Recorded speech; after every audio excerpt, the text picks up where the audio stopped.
This is Star 106.5 FM, Nassau, Bahamas. It's time for Your Lane with Coach Trishana. Yeah, we're time to empower, educate, and encourage your women to motivate you through whatever you've been going through. We can talk about it. We ain't passing no judgment.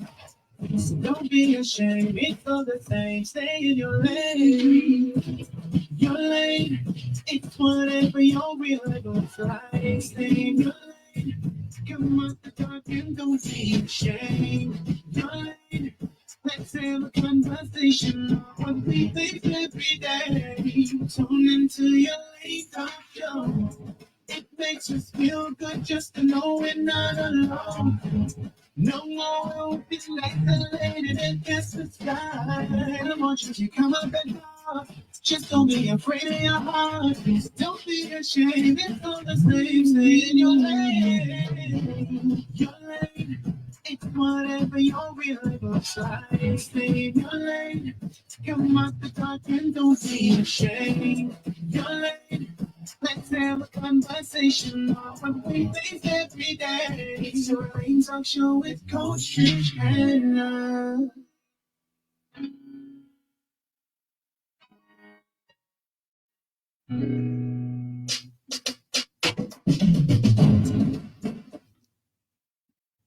Happy Sunday, everyone. Welcome to Your Lane Talk Show with your coach, Trish Hannah. It's been a while. We're broadcasting live from beautiful Nassau, Bahamas.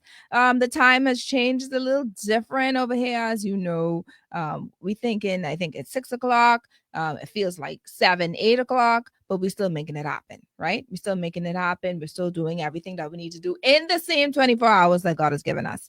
To our first time listening audience, thank you so much for being a part of the show. Your Lane Talk Show was created to educate, encourage, and empower women of all ages. All right. Every single topic that you can possibly think of regarding us as ladies, as women, as individuals, we cover. And if we have not covered it yet, best believe it, by God's grace, we're going to ensure that it happens. Okay. All right. And of course, our male listeners. All right. This is actually a topic that I feel that both male and female should be a part of. But thank you so much for tuning in to even the shows when we talk about let me not say that, but it's true. Even the shows, when we talk about our feminine parts, we have male listeners calling in and making remarks and stuff in the show. But thank you for that. Thank you for being a part of our show, regardless. And it's good that you get to know these things so that you can know how to properly deal with us and handle us for wives, for girlfriends, for even daughters. All right. So no hating on this side. So even though it's a women's talk show, we cater to women. Men are always welcome to tune in and listen in, especially on shows like today's show.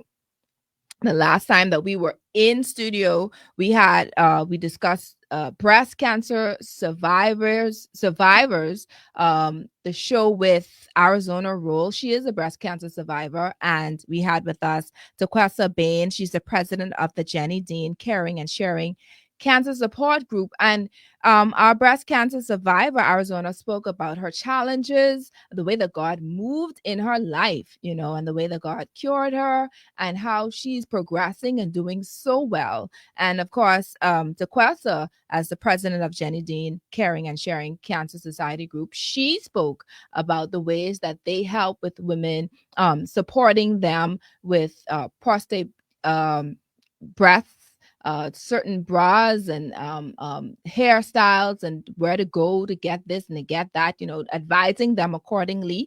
And this is a baton that she has carried on from her mother, who had established this group and support group. So she's actually carrying on a legacy, and it's a wonderful show. It's very heartfelt and touching. Yes, I shed 1 or 2 tears. I ain't lie. But it was just that good. And of course, if you want to go ahead and watch that, the topic of the show is called Radiant Resilience, Thriving Beyond Breast Cancer, Part 3. And you can find that on Coach Trish Hannah's YouTube account. All right. Now, our topic for today's show is an unshakable bond Honoring Covenant Above Contract, and this is part 2. You can find part 1 with Apostles Gerald and Yvette Benton on YouTube at Coach Trishana as well. That's episode 101.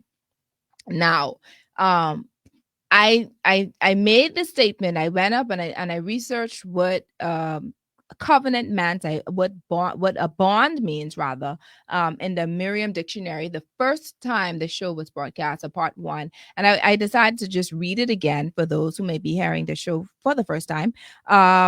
Webster Dictionary says that a bond is a binding agreement. A bond is a covenant.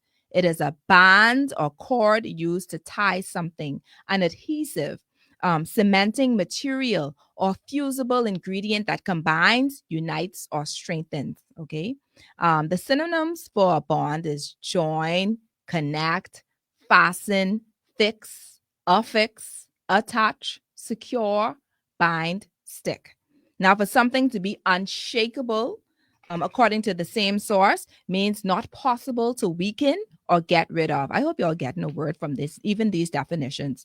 Not able to be shaken, strongly felt and unable to be changed, unable to be disputed or questioned. Now, the synonyms for that is steadfast, resolute, staunch, firm, constant, decided, and determined. In this case, a bond unshakable means a union that will not result in separation or divorce. And you're going to see why I actually said these things as I did from the first show. And that's simply because a few weeks ago, Bahamas National Statistical Institute released select data from the completed census from the population and housing census that was conducted in 2022. Now, in this, the census stated that the number of marriages between 2010 and 2022 in the Bahamas decreased, and the number of divorces and legal separations increased over the same time frame. Now, I don't want to go on because they listed a bunch of numbers. And of course, due to the time in the show, we're unable to go through all of that. But you can find more information on this in the Nassau Guardian's October 23rd publication. Marriages are decreasing. Basically, the synopsis is that marriages are decreasing and divorce and separation rates are increasing. I'm going to give you some time to call a friend and tell them to tune in to Star 106.5 FM dial, channel 976 on cable. And if you can watch us on Facebook, you can do so on Your Lane Life Coaching Facebook page, Kevin L.A. Ewing's Facebook page, or in the In Faith app. Okay. Now we notice that, and this isn't, the statistics isn't only just for us as Bahamians, because if you honestly, no matter where you are in the world, you're going to see that it's like nothing is like changing clothes for couples or married couples to be in a relationship or be married for a couple months or a couple years. And then because something isn't working out or something that somebody doesn't like or don't like the way that somebody smells, they go on divorce. All right. So it's like you putting on clothes and you changing, it's like nothing to people. And this is not just in the Bahamas, this is worldwide. And we've come today to help with that. We've come to bring the knowledge and the insight and the truth. We've come to bring the truth, because there might be somebody who's tuning in right now that's on perhaps the edge or the precipice, or and in between, having to decide whether or not they want to leave their marital home or their marriage, or they want to remain. And especially for those who understand what covenant means, you still want to say, okay, God, well, show me a sign. We always, women, especially us, we're like, God, show us a sign, or God, speak to us. And you'll be surprised how he speaks. So it's not necessarily, the way that God speaks is just phenomenal. He uses the simplest things, and anyone from anywhere, once that message comes across, he can do it. And so I'm admonishing us all, if there's someone who in particular who may be being challenged or in a crisis in their marriage at the moment, please tag them. Please share the page, because in you doing that, you're actually helping. You're helping the ministry of marriage with gaining or sending knowledge and insight for those who may need it. All right. And of course, if they don't get to watch it today, the way that this is broadcast, you're able to watch it at any time and at your leisure. So without further ado, Your Lane episode 112, An Unshakable Bond, Honoring Covenant Above Contract Part 2 is live and in effect. And it's brought to you by The Perfume Bar, John Shoe Store and Accessories, Your Lane Life Coaching, Airwick, distributed by Thompson Trading, and Dario Eric's Productions. Get ready for a cinematic thrill, a night of short films by Dario Eric's Productions, featuring 3 mesmerizing short films: Deranged, The Inheritance, and What's in Your Hands, all featured at the Atlantis Theater, Paradise Island. This is to be broadcast on Saturday. Okay, so this is Saturday, not this Saturday. Saturday, December 7th at 7:30 p.m. Tickets are now on sale and they're for $40 each. You can get yours at Moncur Fashion, Carmichael Road, opposite Scotiabank, or All Seasons Book and Gift Center, Palmdale Shopping Plaza. The dress code for this event is smart casual. The show is rated B, and for inquiries, you can give them a call at 436 6405. That's 436 6405. You don't want to miss this unforgettable cinematic experience. Guess what? I have 2 tickets here and I'm ready to go. And these are just, now I know these are for me. These are for me. We're not giving tickets out today, but we are giving away Pastor Kevin Ella Ewing's book today. So definitely tune in to find out how you can win that book. All right. So we're going to get right into it because there's so much to uncover today. And we have with us, let me put it this way. We have a guest. We have one guest and we have a co-host. All right. I call Pastor Ewing a co-host simply because he's been on the show so many times that I don't even call him a guest anymore. But with us, of course, all fun and jokes aside, Pastor Kevin L. Ewing and his beautiful wife, Mrs. Deidre Ewing. And Pastor Ewing is well known throughout the island of Grand Bahama and by extension, the Bahamas, for weekly religious articles that have been posted in our local newspapers. He has his own local radio show entitled The Spiritual Insight Show. His teachings are littered with scriptures, and he believes that the scriptures are the spiritual laws and principles that govern the spirit as well as the physical realm. He is the author of the well-known Prayers That Work book. He has also made bestseller on Amazon in the following categories: Christian spiritual warfare, Christian inspiration, and Christian growth. His helpmeet, Mrs. Deidre Ewing, was driven by her love and compassion for children to pursue a career in education. She was a highly accomplished teacher who was widely recognized for her exceptional contributions to the field of education. She received several national awards for her teaching, including the prestigious National Teaching Proficiency Award. Due to her success in education, she was promoted to a leadership position as an administrator where she continued to excel until her retirement. That is the juicy part.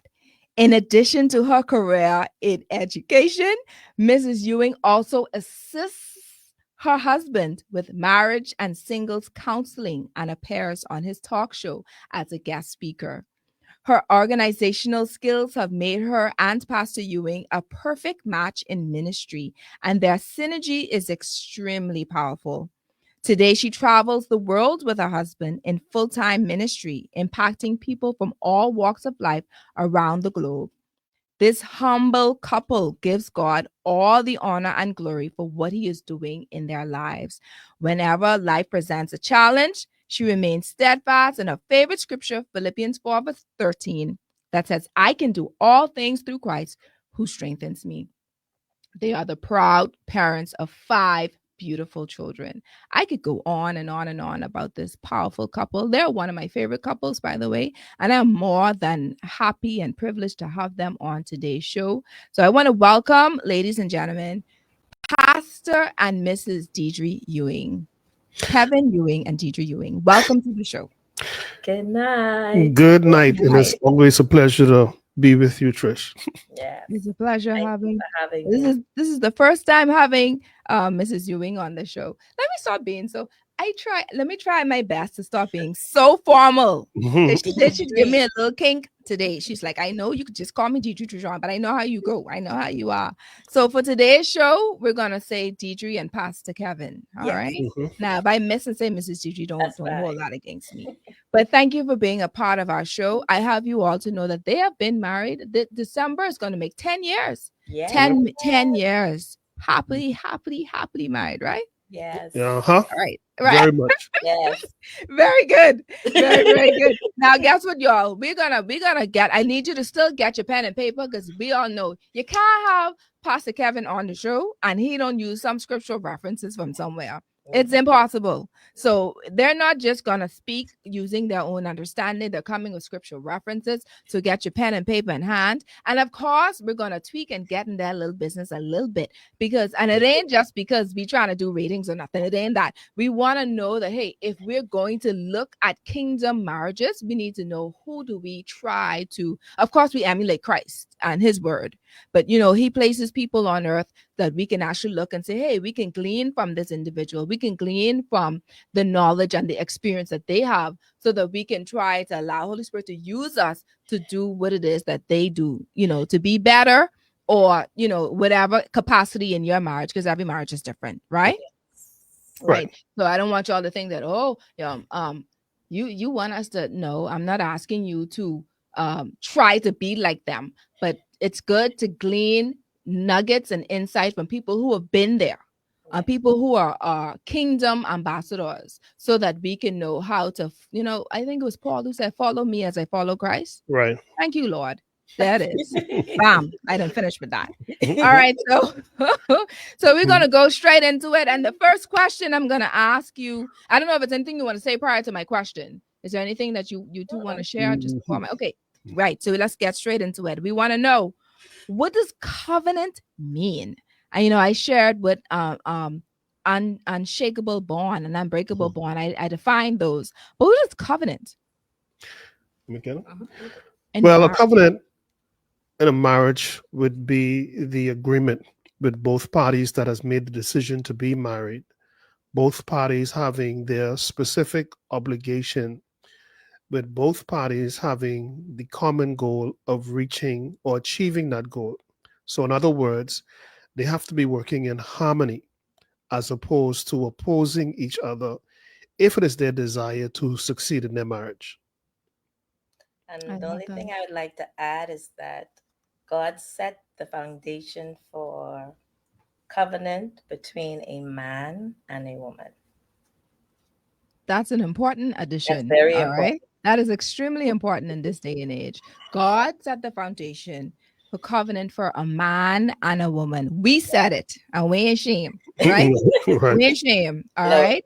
We're not ashamed of the gospel. All right. And so that is important. So you can't come, Steve and Eve. right. Steve. no, No, sorry, no. Steve. No. What is Adam it? and Steve. It can't be Adam and Adam and Steve Steve. can't No, go before no one talking about they trying to make a no, covenant. No. And no. Eve and who else? Evelyn Right. Yeah. can't go and No. front of no one talking about they Tell making Evelyn a go covenant sit to get down. married. Y'all need to go sit down somewhere. Yeah. All right? Because it's not happening. All right. The Right. Bible simply states a man and a woman. Man and a woman. And so we're gonna that's important to note. So when it comes to the covenant in the context of marriage, how does it differ from then the concept of a contract?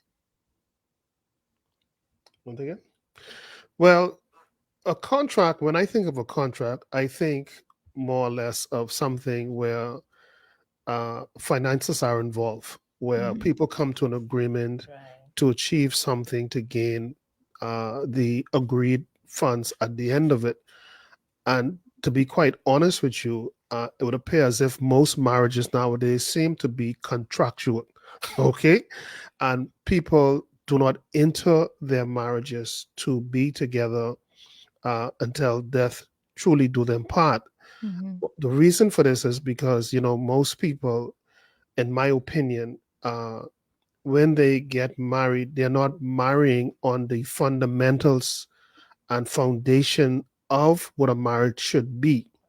And especially here in our society in the Bahamas and even in the Caribbean, I guess by extension the world, most people marry to benefit from the marriage, not necessarily to contribute to make the marriage successful. For example, a guy might marry a lady because she's educated or she have a nice shape, or a lady might marry a guy because she sees him as some form of financial security. Mm-hmm. So, as you can see, the intentions of both parties are already flawed in comparison to the foundation, the core foundational values of a marriage. So, when they get into this union and the uh, novelty and glamour of why they got into it has already exhausted itself, they now begin to despise one another because there's nothing else left to sustain that marriage. So this is why I would say to people, especially when I'm doing the counseling, whatever it is that you're going to this marriage for, it has to be beyond whatever superficial thing you had in mind. Mm-hmm. Because at the end of the day, if loyalty and love and commitment and these things are not a part of your intentions in entering this covenant, then I can guarantee you they will make the divorce statisticless. My God. Also, Trish, persons who are Christians, we're speaking to Christians, Mm-hmm. who are married, they also made that covenant before God. So in a contract, normally when you have a contract, nobody say, okay, we do this before God and we do this contract. But when you decide to make that covenant before God, it's different now. It's just you have more accountability than that if you're just doing it from the flesh. And in Genesis, when God made female for male, Mm-hmm. it shows right there and then that this is the covenant that he saw that a man would need. Yeah. And that's a Genesis chapter 2 and chapter 3 are chapters that I encourage couples who want to get married or married couples to read it again for clarity. Ask the Holy Spirit to give them clarity so they could better understand the purpose of a male and a female. I love that. I love that. Do you want to go into it a little bit to say just briefly? You ain't got to go through all, but just You briefly want the share. business now. Y'all good for this? Okay, for me, oftentimes I hear, when are you going to teach more? Or we want to hear you teach more. And from Kevin and I got married in the early days, I always tell people, that's not my calling. That's not my job, but I do it. I am Kevin's help meet, meaning I am his wife. I am supposed to be there to help and support. Now, that doesn't mean Kevin has the rights to treat me like a dog. I'm supposed to be pregnant and bare feet in the kitchen. No, we respect each other, respect each other values. I'm supposed to love him unconditionally. I'm supposed to support him and encourage him to be who God has called him to be. And I'm supposed to be submissive now. When I say submissive, because a lot of women feel, oh no, I'm not submitting to any man. That's not it. And that's why I'm encouraging them to read Genesis chapter 2 and 3. It's more the submission and just you bowing down to someone. No one is supposed to disrespect you. I'm not saying that. It's supposed to be mutual between both parties. So that concept that everybody has when they're talking about submission, I would speak more for females, and then Mhm. some what I consider back in the day guys or old fashioned guys who believe, yes, this is the way they're supposed to treat women. No, you really need to read the Bible for clarity and get a better understanding on what being submissive is. Mhm. I love that. I love that. Submission is important, and we're gonna talk a little bit about that later down in the show. And I want to know, what are ways then, and both of you can answer this. What are some ways that a marriage covenant can be broken? And then part two of the question is, what happens spiritually when the covenant is broken? Well, I'll take that question. A Mhm. marriage covenant being broken didn't begin when the marriage was achieved and the party was whatever they did to break the covenant, whether they were unfaithful or whatever the case may be. Mhm. These are the things, like I would have previously said, that should have been addressed prior to saying I do. When a marriage comes to an end for whatever reason, what you're really seeing is the tentacles of the root that already began before they said I do. For example, let's say a guy meets a girl, right? Mhm. And she loves this guy because he's handsome, he's cute for whatever reason. However, there is a lot of trauma in her life that was never dealt with, a lot of hurt that she never healed. So, again, this is going to be a part of probably many other connecting parts that will bring that marriage to its knees. Because once you say, I do, getting out of it isn't going to be as easy as getting in. So, now that you're in there, and there are things that trigger that lady, and I'm using a lady, but it could be a man or a woman, Mhm. and they're going to be things that may trigger her, and she goes off into different modes, and the guy's trying to figure out, why are you behaving this way, why Mhm. are you so distant, why are you showing no affection, why this and why that. Now, whatever happened in the past, let's say she had other previous relationships where the guy disrespected her or sexually abused her or didn't show any affection, or she was the one showing all the affection and never got that in return. Now, this guy who she's married to, who had absolutely nothing to do with that, he's showing his love, he's showing his affection, and he's making it clear verbally, physically, and every other lead. Mhm. However, she cannot receive that. Why? Because this fence, this wall, that is stronghold, I call it, that's in her mind. So in her mind, if she opened up herself to this guy like she did with the former guys, she might be disappointed again. So here it is, this guy is being whooped with the stick of these other men Mhm. that have nothing to do with him. But this is the worst part, though. The worst part is that she is never communicating why she's doing what she's doing or why she behaves or speak to him the kind, whatever it is. So what happens now? It's only a matter of time before he becomes very frustrated. And I don't care how strong he is. I'm sure he's going to hold out for a while and do his best. But it comes to a point where there's going to be a breaking. And yes, he might love her. And yes, he may be patient in the end. But let's look 2, 3 years, 4, 5 years down the road. Mhm. And this thing you guys spoke about from day one is the same thing every time a discussion or argument come up. It's the same problem over and over and over. And the bad part is the one who is doing this cannot see how they're destroying their marriage. They cannot, they, in their mind, you should understand. Understand what? You have yet to communicate it. You have yet to say anything. So this guy now is supposed to be some modern day prophet to figure out what's going to happen next in her mind or what she planned to do. And I think that puts tremendous strain on the marriage.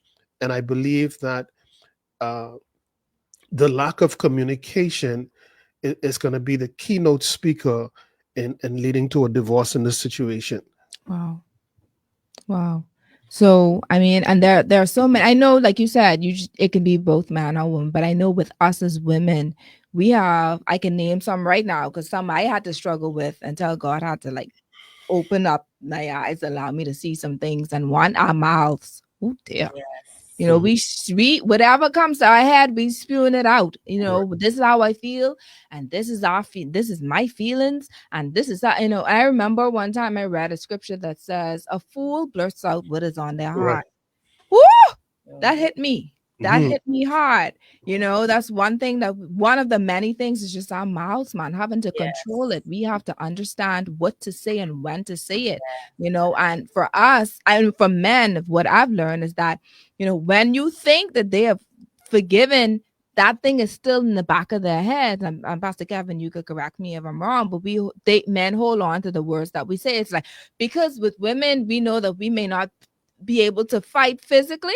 Our mouths are so powerful that when we say something, it's like a jagger to men, and that can cause a massive problem. But let me add to that. Mhm. Again, let's go back prior to the idols. More than likely, that's a learned behavior. Mhm. She would have seen that with her mother, the way she spoke to her dad, or some relative or so on. And this is, I'm going to go back to this point repeatedly throughout this interview, and that is, if you don't deal with these things from the root, if you feel you could carry that same behavior, how your mom treated your dad, and you see it ended in divorce, or you see him becoming unfaithful as a result of it, or whatever else she maybe probably did, you saw these things. But here you are, which I call a generational curse. You're toting this thing that secured the failure of your parents into your marriage. Now, you may not think that way because, this the wedding day, 65 layer cake, 60 million people in your bridal party. You're not thinking about these things. But then when all of that is done, and now reality kicks in and you have your normal life, you resume to living a regular life, you portraying those exact things that your mom did to your dad, or vice versa. His father did his mother. And now you're pouring out all of the ingredients in your marriage, which were the exact ingredients and prescription for divorce from your parents' former marriage. So this is why I say, if you don't have counseling to marriage, and not just have counseling, but to be honest, to be real, to be authentic. If you don't do those things, then you're going up to that altar with a mouth packed with lies, for better, for poorer, for richer, for poorer, for whatever. They're all lies. They're all lies because you already programmed to directly or indirectly bring this thing to an end when it doesn't go your way. So this is why, again, we go back to the beginning. If you should not be joining in holy matrimony with no human being or even an animal, if you haven't sought you out first, sort your attitude out, sort your mouth out, sort your short pay, your temperament, your hate and bitterness and spitefulness and vindictiveness and pettiness. Deal with that before you tell some man or woman I do. My God. Yes, I want to add, Trish, too, for Kevin and I, even though Kevin was a minister, he was in a pastor then. We still went to a pastor who both of us agreed with. That's key too, because you will find there are some biased ones. Yes. My family or my friend, I don't encourage that. I would encourage where both persons agree this is the person they don't mind sharing or communicating with. And at our first meeting with that pastor, Kevin shared some things. And when he shared it, my eyes were like this, popping up my face. But it wasn't that it's the first time I heard him say it to me. It's the first time he openly said it publicly. And then I realized this man been telling me this all this time, but I was not hearing him. Mind you, Trish, also for women who have been singles for a very long time, we have some habits. We have a way of just doing things our own way. We get independent. We're very independent. Yeah. So it was a process for me. Honestly, it was a process for me my first couple of months to a year in the marriage to understand I'm not single. I mean, even to the fact that when I was dealing with a situation, he literally sit me down and he like, we're one now. Why are you worrying about this? I still had the mindset of a single person, and that's a horrible thing to do coming into a marriage. So everything that Kevin said, communication was key for us. We had to communicate. Kate, we had to respect each other. It wasn't a choice. We decided there were some things we were going to do and don't do in this marriage, and we have to hold each other accountable for that up to this state. I love and if that. we upset, we can still do what we need to do, even though we may be upset in the moment. It doesn't deter what's needed to be done, and that doesn't happen often. That's rare. I love that. In fact, we're going to talk a little bit about that too, but let's take a quick break. And right after the break, we'll talk about ways that can help, because I have like a bunch of questions here, but I won't go with the flow because we want to talk about, okay, we have a marriage that is a kingdom marriage, but there are times when the person gets you upset. How do you deal with conflicts? How do you deal with issues when you disagree with something? Who has the final say, etc.? Let's take a break and then we get right back into that. Dario Eric's Productions cordially invites you to an unforgettable Turn it down for me. episode. Hello to Facebook audience. Thank you so much for tuning into the show today. Thank you, Father. I was going to say thank you, Father. Thank you for the support with Pastor Kevin and Deidre Ewing. And I noticed that some people shared where they are from and listening from. We saw some from Tobago. We saw some from that was going through. I guess you can share where you are listening from. And if you have any questions, we're going to have an opportunity to ask questions so that Mrs. Deidre and Pastor Kevin can answer those questions for you. In the meantime, oh, we got Jamaica in the house, Texas. That's awesome. That's awesome. In the meantime, for those who are listening to us locally, we have some books to give away. We have some books to give away, and we want to ensure that you are able to get them. If you do not have prayers that work, the book Prayers That Work, and you want to get one, I'm not certain if we're going to do like the third person calling, etc. I don't think we're going to do that. You're just going to text us today. The number to text is 1-242-376-8689. That's 1-242-376-8689. Of course, well, I don't have to say 1-242 because this is for the locals, right? Right. So you have an opportunity to win the book, and guess what? Just in time for this giving season, right? This is the giving season. So you wrap it up and give it. Give it because they can need it. If you really care about that person, you want to know, you should care about their prayer life as well. All right. So that's a beautiful gift to give someone. All right. Prayer that works. And I'm gonna ask my producer how he wants us to do this. Just yeah, we're gonna text, but is there a way that you want them to do it like that? Because I was saying I didn't want to do a third call. Should we just say the first person that texts? Let's be easy today, right? All right. So I'm actually going to share this on the radio stations as well because we're on a break. So I'm going to give the ones who are listening via radio an opportunity to win as well. But we're going to go with the first texter just to say, we got to say something, Beats. What do you want them to say? I need prayer. So the first person that tax the first local, because you're gonna have to come to the Nassau Guardian to get your the book. So the first local to tax and say I need prayer, you will win Prayers That Work book from Pastor Kevin L.A. Ewing.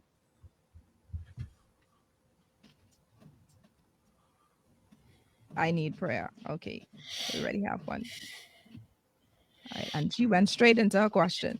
Y'all don't play now. I love it. Ready? All right. So let me be fair a little just before we continue with the show. During our break for our radio listeners and our cable listeners, we said that we're going to give away a book, Prayer That Works from Pastor Ewing. And we wanted the first person to text in, I need prayer. And I didn't even say it out my mouth for 2 seconds. Good. And someone texted, I need prayer. And they also texted a question. So we're going to ask that question a little ways after. We're not going to forget this question, okay? I promise you. But we're going to have an opportunity for question and answers. But you are just texting your name for me, please, so that we can know who sent this question and who stated I need prayer. All right? Because I just can't give it. She texting now. All right. So as you do that, we're going to ask someone who's listening via radio or cable to also text in. And you're going to do that on our next break. So the number to call is 376-8689. Text on the next break now. The next break, 376-8689, so that you can win a prayer that works and give it away. Love is something that you give it away. All right. And that's providing that you don't have your own, of course. All right. And even if you don't have your own, if you bless somebody with one, I bet you somebody else can bless you. Right. Right. All right, let's go back on continue on with the show. Just before we went on break, we were talking about, Mrs. Deidre, because I couldn't come out and say Deidre. Mrs. Deidre was talking about, there are times that in the beginning of her marriage, or Pastor Kevin and her marriage, they did counseling, or prior to the marriage, they did counseling. There were some things that were shared while, during their dating stages, and in the time when he actually announced it and told it said it publicly, it was an eye opener for her. So that in itself says the importance of having a mediator, and a proper one too, a God-fearing mediator, prior to saying I do, so that you can actually dissect and analyze each other's thoughts fairly, and amicably prior to marriage. And in that, you're able to share and communicate, as Pastor Kevin said, because communication is key and very vital in knowing, okay, this is what's going on with me, or this is how I feel, or this is what happened to me in the past, and this is the reason why, because I've had shows like this. This is the reason why I'm triggered when you touch me here.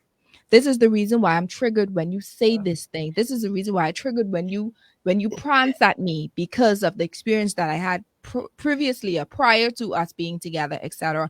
So communication is key, because when you are silent and when you keep things in and you try to maneuver in life in your marriage, you realize that the other person is unaware, and so they respond differently because they don't know, and it makes matters worse.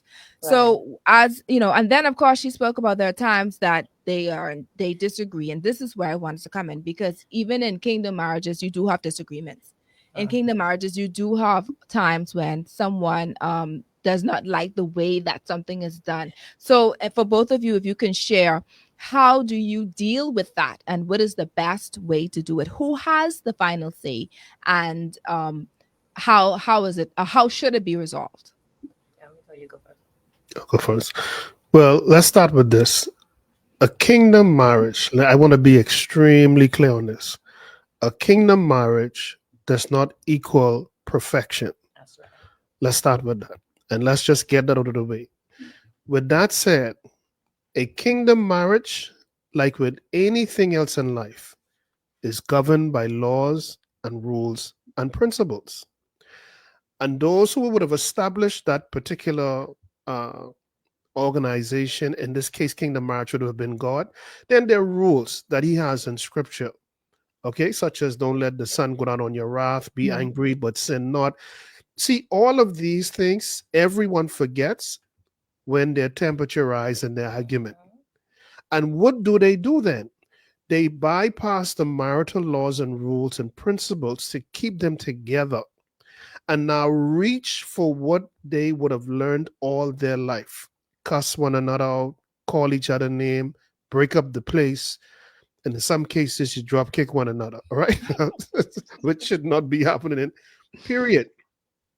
And all of this should say to those couples involved, we doing this wrong. This should have never come to this. But again, let's go back to the beginning.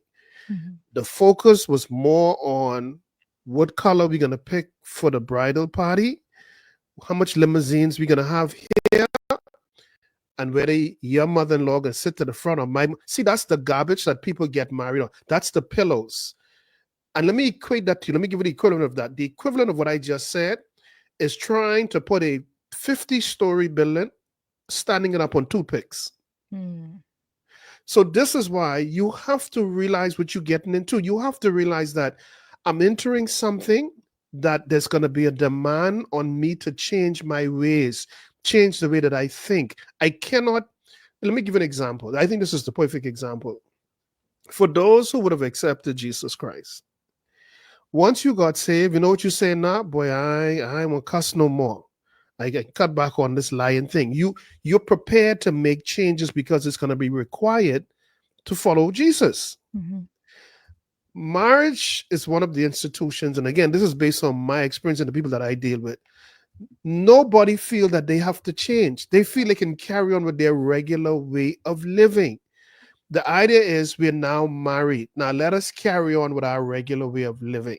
That's not going to work, because now you're not going by no set of rules. You're not going by the respect your partner, be submitted one to another, be faithful, committed, be prudent, look towards the future. No one thinks about that.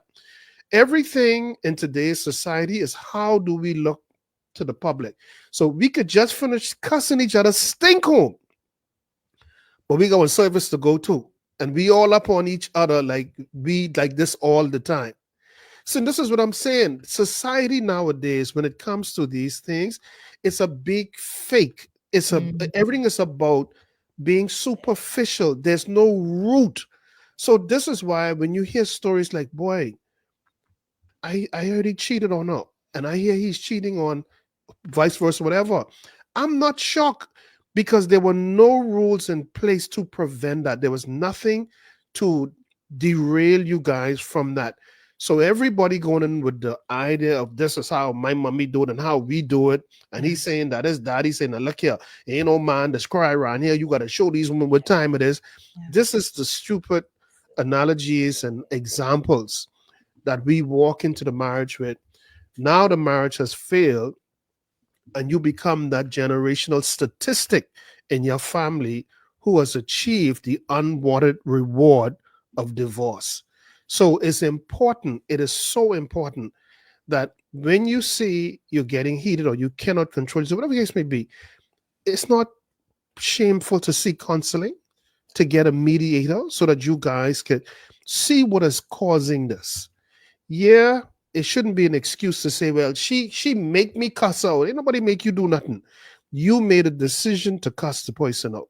The problem here is now that you've made a decision, where did this come from? What tips you on the edge so much that you have to use violence, obscenity, or just don't speak to the person no more, or jump into this petty mode? Deal with the root. Yeah. Telling the person, listen, don't be petty no more, ain't gonna change nothing. You just take cutting off the leaves. The root is still in place. So as long as that root is in place, you might have a so-called kingdom marriage on the outside, but you got a cussing match on the inside. Yes. I also want to add, Trish, that when you're in a heated argument with your spouse, what Kevin has taught me is to focus on the issue, whatever the issue is. For me, if he tells me something that I see he does or did before, I would definitely say, well, you do that or you did that. And he would say, but we're speaking about this and what you just did and what's happening now. Now we can Mhm. speak about me, but this is not the present time because you didn't bring it up to me. I'm bringing up to you what I notice or what I see. So let's address this issue. And if I'm being stubborn and I'm just I would listen, I may listen, but I may not really want to take it in. But what I do, I try and analyze myself and say, okay, Deidre, look at it. Let's see what's happening. What did you do? Why was it? Because sometimes you do things by habit. You know, Mhm. it's just a habit. You do it because you've been doing it so long, you're not realizing that it's getting on the person's last nerve. So you have to change it. But what I always do is remember scripture far as what it pertains to in a marriage. Mhm. Because in Ephesians, it speaks for women and it speaks for men. Ephesians chapter 5, 22 to 27. It Mhm. speaks on both parts and it tells us. So, for example, if Kevin supposed to love me the way God say, I don't care how heated he gets, he's supposed to show love in being very heated with me, right? But we don't get men or women that do that. We totally dismiss what the Bible tells us to do when we are in our flesh, because now the flesh Mhm. take over. We ain't have time to hear what the Bible is saying. But I constantly remind myself, but what I want men to know, because when I came into the revelation of this, it was something Kevin and I was talking about. When men, married men, are not taking care of their wives like the way they're supposed to, because in the Bible, according to the Bible, they're the weaker vessel. Yeah. When they pray, and a lot of men may still not notice, and this is in Peter 3 and 7, God is not hearing their prayer because Yes. they're not doing their job, what they're supposed to do to their wives. So God is not even hearing their prayer. And that's very important for a marriage, because if God said these men supposed to lead this marriage and God ain't hearing up your prayer, what's gonna happen to us and our family? And I think people just overlook that, like that's something so simple, but that's very strong and that's very deep. That That carries is. a lot of weight in a marriage. It sure does. And I have to re-emphasize what was said. I mean, the fact that you are you're mistreating your wife in whatever way, um, unforgiveness, manipulation, narcissistic behavior, whatever it is, whatever demeanor, treating other people better than you treat her, not loving her as Christ loved the church. The Bible simply says you are mistreating her, then I'm not going to hear your prayer. Somebody Right. needed to hear that. Somebody need to be delivered from that truth because that is the truth. That's powerful right there. That is powerful. But I wanted to focus more on when we do break covenant. And I know you said that, with certain things like infidelity is actually one of them as well. That's a really big one. If it Mhm. is it the only one though that No. covenant can be broken? Can you share a few of other ways that covenant can be broken? Yeah, well, definitely, like you would have said, infidelity will be top on the list. But then you have stuff like a person who, and you find this mostly with men, they're married to this lady, but yet their priorities Mhm. are their parents, their Mhm. mummy, Or sibling. Oh. or siblings, or right. So every time she tries to bring this up or to show him this, he gets combative, defensive, and feel, well, you met me with this, my family, what you expect me to do? No, buddy. See, again, apparently you didn't read the rule book on marriage Mhm. before you said I do. And it says that you must leave and mommy and daddy Yes. and cleave to the wife. So that, and especially now in the society that we live in, you find a lot of that. Another thing too is dishonesty, where people are not honest in the relationship. You went into the relationship with a lot of things that you've never discussed with this person because you selfishly thought that had I told them that, they may not have married me. And you know what? You might have been right. Mhm. But you are wrong because now that I notice, it's too late for me now because I said I do. Had I known this, then I would have made out of had a bit of a better position to make a more sound decision being provided with this additional information. Mhm. So it is stuff like this. When you have these little things, but they would be considered little things, but clearly it's not going to be little because this is probably going to cause the conclusion of the marriage. Let's go back to the infidelity part. When a person decides to become exclusive with someone prior to the marriage, meaning that this is the person I want to be with, so you're now working your way towards the marriage, right? You cannot be in conversations, texting, WhatsApp, uh, emails with former people, particularly when you were sexually active with them. My God. This is key. And let me tell you why it's key. Because if the door is still open in that area, whenever you and your partner have a conflict, what do you think is going to happen? Right. You think you're going to go over and say, I'm mad with her today. I just want us to have Bible study. Let's start with John 3 and 16. I don't think so. Mhm. So you see, all of these things, if you don't shut those things, see, to me, you're saying you exclusive, but your action shows something entirely different. Particularly if you were sexually active, like what I said earlier, because now that you're there, you gonna after you done exhaust talking about what she did, then it's only a matter of time before you seek some kind of comfort over here. So Mhm. you already start off. I'll give you a perfect example. I remember years ago, this lady that got married, know her very well. The night before she got married, Trish, she Mhm. had her final sexual escapade with her ex. Now, do you think this is something to be doing prior to going into that marriage? No, Mhm. no. I know of another situation, and I'm giving up these points because I'm showing you how the our society and when it comes to marital union, there is no form of commitment. It's not serious anymore. I know of a personal situation where this couple got married. Few days before they got married, and the husband would have learned about this later.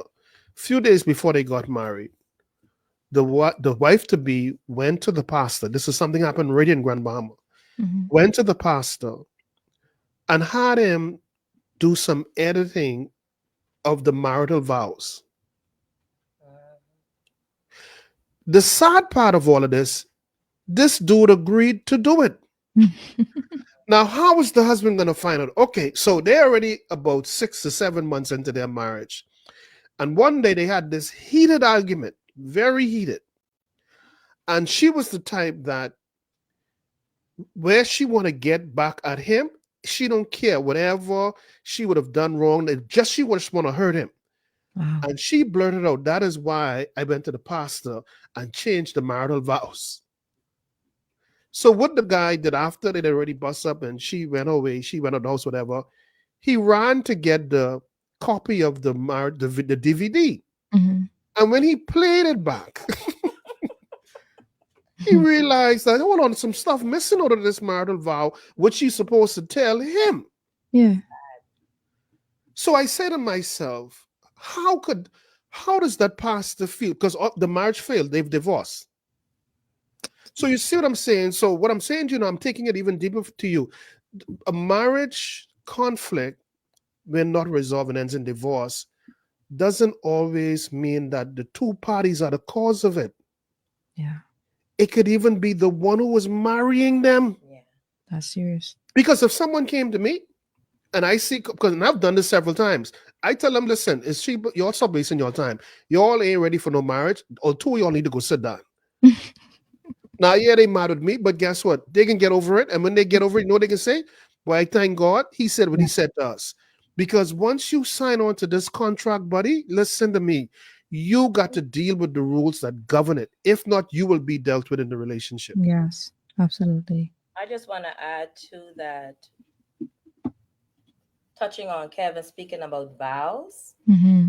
And when you make those vows, in those vows did not say neglect the home. It did not say that you're going to go and do some addiction. It did not say you're going to physically or mentally abuse your partner. Come on. So if persons can go back to their vows and go back to the rule book, Kevin liked to call it, then a lot of these things would not be happening in the marriages. But you have to have accountability, and you have to decide, both parties, that no matter what, this is what we're going to do, and this is what we're going to follow. And that has helped Kevin and I a lot. I tell people, y'all think I don't be mad at Kevin?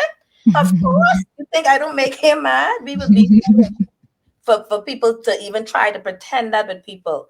I know we go to the marriage and single retreats with the Humphreys, and there was the single retreat. There's this lady, and I am telling you, she just was admiring every couple, and she was talking to me, and I call her on the side. I say, girl, listen here. You see Kevin there? He make me mad coming out of that room. I said, do not get it twisted and feel, because yes, we love and respect each other, but that doesn't mean we don't have differences.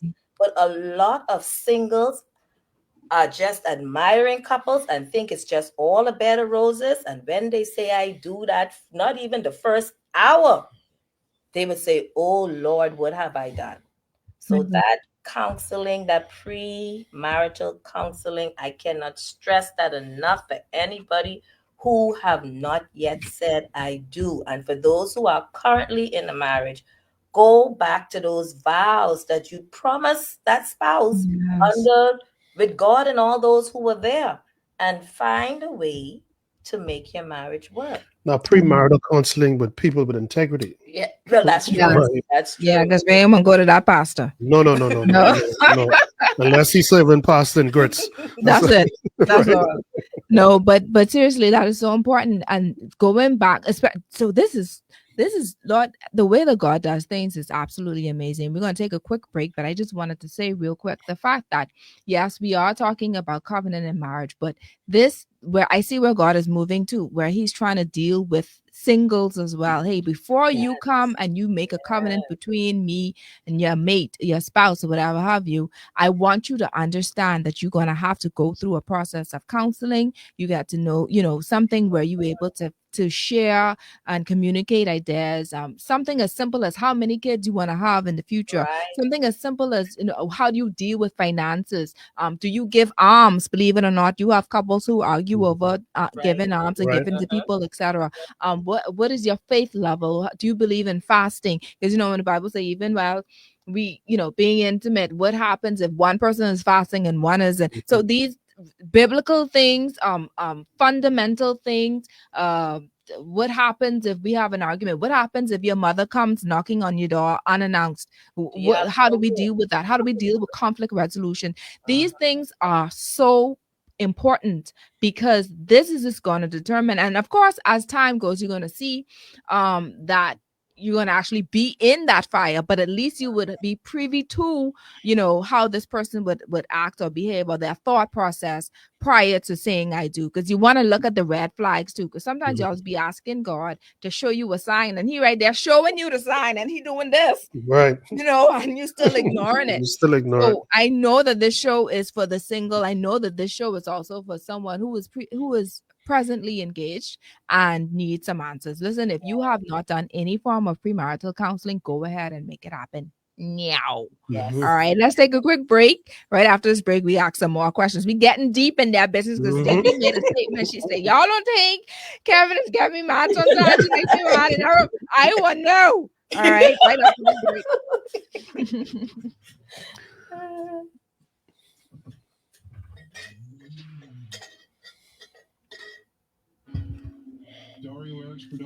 Let me see if I can ask. Let me see if I could read one of these. Real quick. Huh? That was a long one. Can I read that? No? In time for that? You want to read it? Go ahead. Pastor Kevin, what you said about traumatic past relationships is true. I was in a 5-year relationship which came to an end systemically because of her past marriage. Initially, we both agreed the relationship will end in marriage. But as time goes by, or time went by, whenever there were situations that reminded her of her precious marriage, she labeled me as her past spouse. Many times I struggled. I suggested a counselor or meditator, mediator, and she refused. The relationship ended a few months ago. Until this day, she never knew. Yeah, I'm not surprised to hear that at all. That is so common, especially people who have had not only multiple partners, but partners who were abusive, not necessarily physically, but verbally. And what that has done is that set up what I call a stronghold in their mind. So anything that remotely reminds them of those encounters, trust me, whoever they are with or wherever they are, that is like that whole thing is reliving itself. They become isolated, recluse, obnoxious. It's almost as if there's a spirit that entered them at that moment, took over their body. And even though deep down they know what they're doing is foolish, but they carry it straight through. So now when the divorce comes, no matter where they are, and this is how that demon used them, they are in regret. Now they realize I had a good man or a good woman. This person treated me right, but because they never dealt with them. So the only way to clear them, even if you pray for them, is a waste of time if they don't choose to accept the responsibility that I am the problem here. You could shundo over them all you want. If they don't make up in their mind that, hey, look here, it is me. I need to be cleared. I accept the responsibility that my marriage failed. And when you're saying that, don't come, but oh, he did stuff too. Yeah, we get that, but we're not discussing that. We're discussing the core of you. And this is why you're where you are today, because you refuse to accept responsibility for you doing what you cause happen in this marriage. So people, if you ain't learning these things before you get married, you might as well go get a ring for Satan and walk him up dial, because that's how it can be then. That's a deep one. Plenty Welcome drama. back. Well, listen. Welcome for those who just joined in. You're late. All right, we have with us Pastor Kevin and Deidre Ewing on air, talking about honoring covenant above contract. This is the sequel that we're excited about because there are so many marriages out there who need to have this, who need to know, okay, how do I deal with conflict? How do I deal with the times when I feel as if I want a divorce? How do I deal with trauma? And then we have some singles who are in preparation for marriage. They are uh fiancés, and oh, I got my ring, bling bling, and they still lost. Pastor Kevin spoke about having a faulty foundation. You can have this pretty house, this big mansion, but if they on four Q-tips or four, what you call it, toothpicks, You have to Yep. put it's gonna on an fall. eight-story building. Okay, it will not last. Okay, No. faulty foundations do not last unless you introduce Holy Spirit in it and you get and receive the law that is in the Word of God and you abide by it. That's the only way that can actually work, right? Other Right. than that, nothing happening. My there's a question: can a marriage covenant be mended after infidelity? Yes, it can. But again, that is going to require great maturity. And when I say great maturity, let's go back. Remember, everything you asked me, you notice I'm taking you prior to the marriage. So Yes. let's say you met a guy or a girl, whatever, and this person, you realize even while you were dating them, they had difficulty with forgiving. So we already see where this going, right? So you could say, well, I guess he or she can change once we get married, or even if they, with the difficulty of forgiving, they don't let things go. It becomes a million times more difficult Mhm. if infidelity occurred in the marriage. Now, why? And why did I say it takes maturity? Let's deal with the mature person first. So the mature person was cheated on. They're upset. They probably pack their things and move out the room into the next room, or even decide to go in a hotel for a couple of days. Okay, this kind of normal stuff because you just broke a major trust bond here, right? Mhm. But the mature person, and I'm putting emphasis on mature, the mature person isn't quick to let things end. You know why? Because they're thinking futuristically. They're thinking Mhm. about the kids. They're thinking about not just each other, but how their parents and all of these other people. See, a person who just want to leave the relationship and any if they bug their toe, they want a divorce. You didn't know it, but such behavior is now revealing the true person, and that true person is a selfish person. Mm. See, you probably didn't notice the selfishness in the beginning. But now you're saying, "Oh, I'm not forgiving. You cheated on me. I want half of everything. I want the car and the house and the place that Malibu." See, that's a person you should have never been involved with.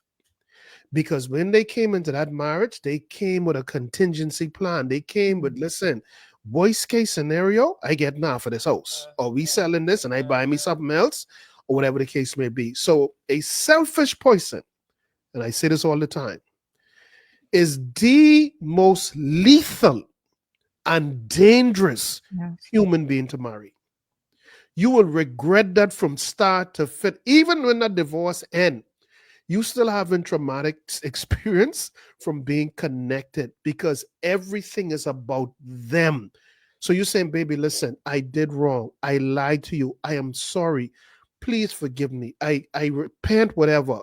No, no, no, no, no. I'll do anything for you. I don't want us to end this. I don't want to split the children apart. I want us, yes, I'm wrong. And however you choose to punish me, fine. I will do constant whatever you want. I'll go to church, whatever you want. No, no, no. So she's not thinking about the kids. She's not thinking about these children are going to be fatherless. She's not thinking of none of that. And I'm using she, but again, it could be she or he. Mhm. So when a person is selfish, Trish, is equivalent to you speaking to that glass at the rear view and expecting an answer out of it. Mm. They're Yeah. immature and they can only see as far as their hand. A mature person will, like I say, be heated and upset as expected because it's a very, very tough blow. It's quite normal, but they are more reasonable. Now, they ain't gonna just jump back in your arms and you got to build that trust. Yes. but they're not willing to throw away the baby with the bath. They're willing to negotiate. They ain't jumping back into it right away, but they're willing to work their way through. And the reason why they're doing this too is to the trust have to be rebuilt in Right. order for them to resume that relationship on the level that it was previously on. Yes, absolutely.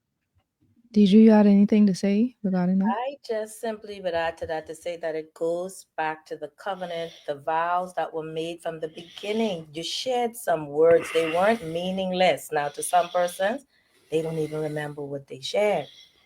And if you go back to those vows, yes, it's going to be very difficult because we live in the flesh. Yeah. So we don't just expect to take it and be happy and smiling and but eventually if you know that person is who God called you to be with, like I don't have a doubt that God didn't call me to be with Kevin. I don't have a doubt in that in my mind.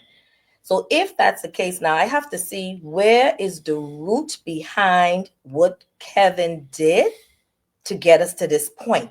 Because it just couldn't happen just for happening's sake. There has Right. to be a root of something. And that's where I think men and women need to listen more to their spouses. Some of Mm-hmm. them are crying out.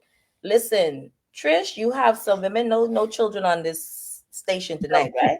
no, You ma'am. have some females who do not, who feel it's okay not to make love, have sex, whatever you Mm-hmm. want to call it, with Mm-hmm. their spouse.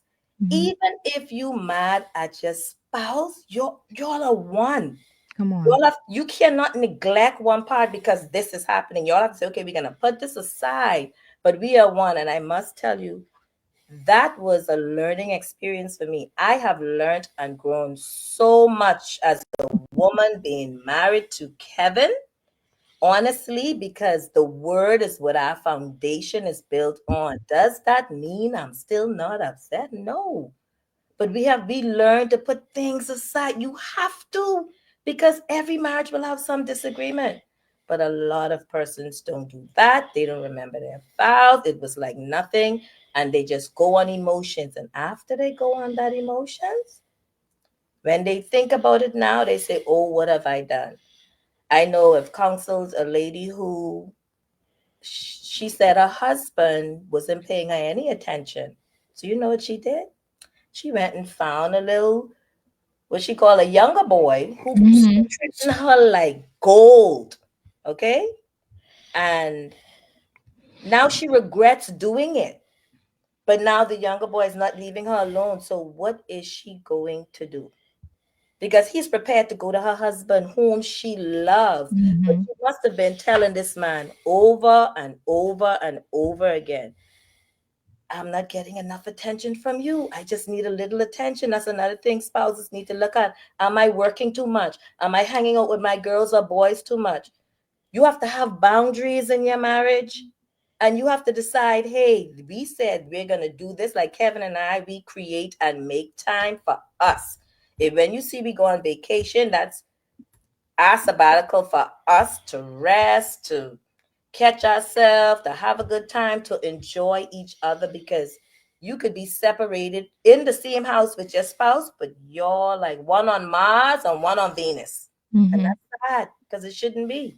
And it Oh, don't that have to happens be. every I've heard, I've coached people as well in the same house, different rooms, different beds. They, someone doing something on one side, someone you'd be surprised. And these are prominent people as well. Mhm. Prominent people, and that's just how they live their lives. But we should know, hey, we don't operate like that. You spoke on something as well, and I really needed to touch this, especially for women, because we always have this thing where we use sex as a form of Yep. manipulation. And I, Yes. I say we, but I feel ashamed to connect myself to something like that. But with women, they Yes. use sex as a form of manipulation. I'm Mhm. mad at you, so you ain't getting none, and you shut Yes. things down, clink clink, like Medea. But unknowingly, you are opening up the door, because here it is that what, and we know this, but just for people who are not aware of this, Satan looks for We- breaches. he looks for ways that we go against the word so that he can now flaunt and say he can accuse now because he's the accuser of the brethren. And so he goes and say, well, what you gonna do? Because she said she's not doing what she's supposed to be doing to her husband. So you can't really do, you have to put your hands behind your back because she's going against your word. You understand? And so Mhm. here it is that she's using sex as a form of manipulation. And then here comes the man who's now deprived from what she's supposed to be doing. And then he's going elsewhere to Mhm. satisfy his needs. And these are simple things that, and I'm just saying women because it's a women show, because Right. men do things as well, as you've Right. alluded Right. to, not getting the attention because of excessive working and gaming and what else they do, hanging with their boys and being with single-minded friends, etc. Mhm. So Mhm. all of these breaches are coming in, and then we wonder why there's chaos in the marriage. Mhm. But the Bible, as you both stated, is the firm foundation on how to deal with situations. You want to know how to deal with someone, as we stated, we talk about women talking too much. We talk about just saying what's on our mind. We spoke about infidelity, and the Bible talks about all of that. So in all I'm saying is that, hey, use the word of God as the foundation, as the Right. manuscript, as what is needed to know how, and that's the basis of it, what is needed to know how to maintain covenant. Now I wanted to ask you too, because like I say, at some point I was going to get in a business. Mhm. So what happens in cases, and you said it's not as common, but what happens in cases when you do disagree? How do you resolve those issues? You two. You go Mhm. first. Well, for me, like with everything else in my life, I think futuristically. Mm-hmm. I think ahead. And I say that because, and this is a nugget for people listening, I say that because at that time when you reach this stalemate or you're angry, of course, the devil have a field day with your mind. And he's telling you everything that you could do, how to get them back, how to spike them. Yes. But see, you got to now allow common sense to override what could give you a temporary satisfaction or pleasure, but cost you down the road. Yes. So, in my opinion, my best advice would be, especially when it's just too heated, pull away, pull away, back away. In some cases, you might also have to walk out the door, sit in the car, go for a ride, calm yourself down. Because the more, and especially now, some might say, well, you shouldn't walk away. Well, I could guarantee you it'll be better than staying there and allowing that temperature to rise more and more. Yes. So when you pull away or go to somewhere to cool down, now when you be that temperature go down, you think sensibly now. Mm. And the next step should be before you point at this person, look at you. Come on. Because people love to say, well, if she would just shut up, if she would, yeah, that may be right.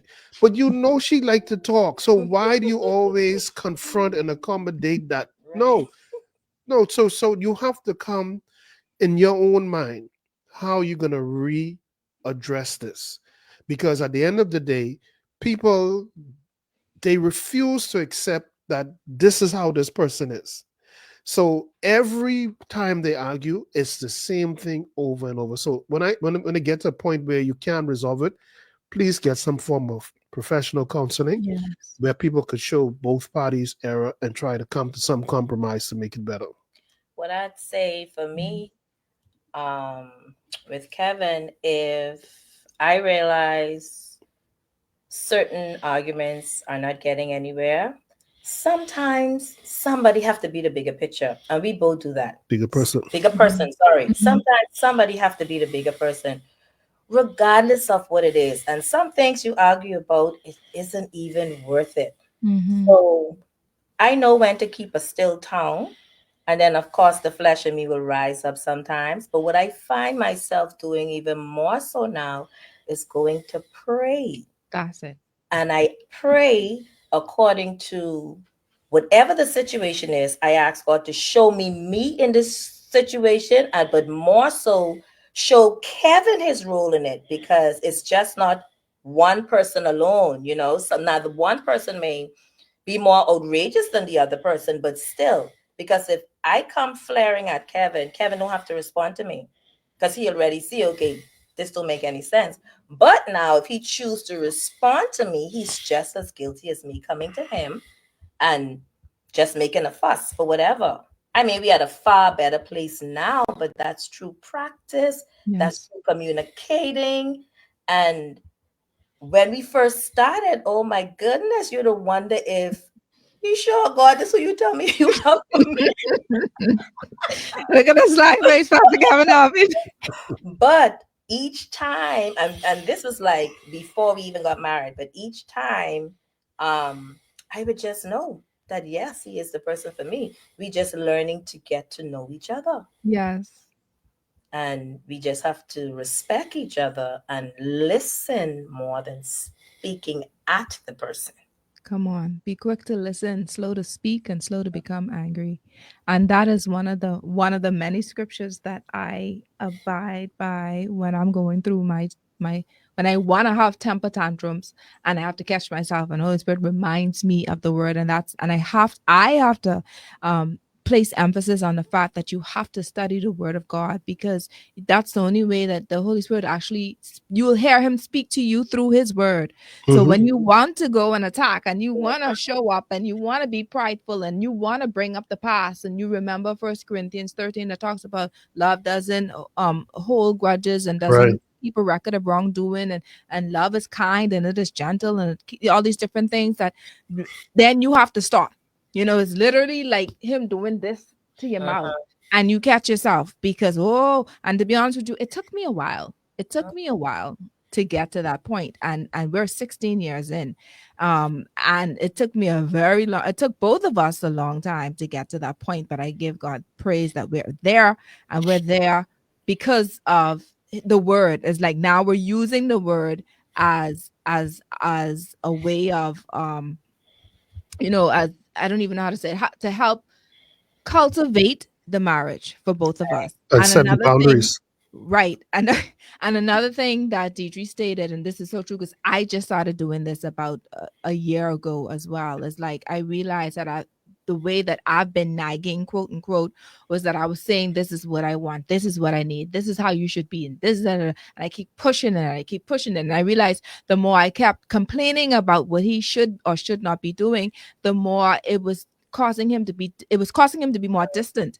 And Right. so I said, you know what, let me try this another way. And I decided to go and pray about what he's doing, and pray about what, because that's what God was showing me anyway. Even though I was saying, God, this is your son and you need to do this, and God is pointing the finger this way. Right. I want to work on you. I want to mold you. I want you to know that a gentle answer turneth away Very wrath. I well. want you to know that, I'm looking for a gentle and a quiet spirit in you, and he's bringing me to First Peter chapter 3, about telling me about knowing about the inner disposition of who I am as a woman. You know what I mean? Before you go being all glamorous, and because I was one of them too, all cutesy out in the streets, and my husband this and my husband that, and inside in the core of who I was like, like those chihuahuas. Right. That's how I was a chihuahua. Okay. And I had to realize that, hey, muzzle your mouth, sis. It's okay. Everything is all right. Our producer wants to take a quick break. You still want to Okay. do it? That's fine. We good. Okay, we good. Because I really didn't want to go off of this anyway. So I'm glad that you were able to share, and y'all were transparent about, ways that you deal with, issues, and deal with conflicts. All right. So what I wanted to know is, what do you both do to keep God at the center of your relationship? And especially when life gets busy or challenging. Pastor Kevin is extremely busy. I understand that. And as for those who started listen to the bio and introduction, Lady Deidre is with her, or Mrs. Deidre is with him rather, through everything and in the midst of everything. But what keeps you grounded? Well, my love for her, that keeps me grounded. And when your love is real for a person, no matter what it is that has you tied down, you will make time for whatever it is that you love. So for me, I have no problem shutting everything down to pay attention. She will tell you I'm extremely affectionate. I love being married. I love being married. I love sharing my love with Deidre. And I'm not just saying this to sound noble or Yeah. decent.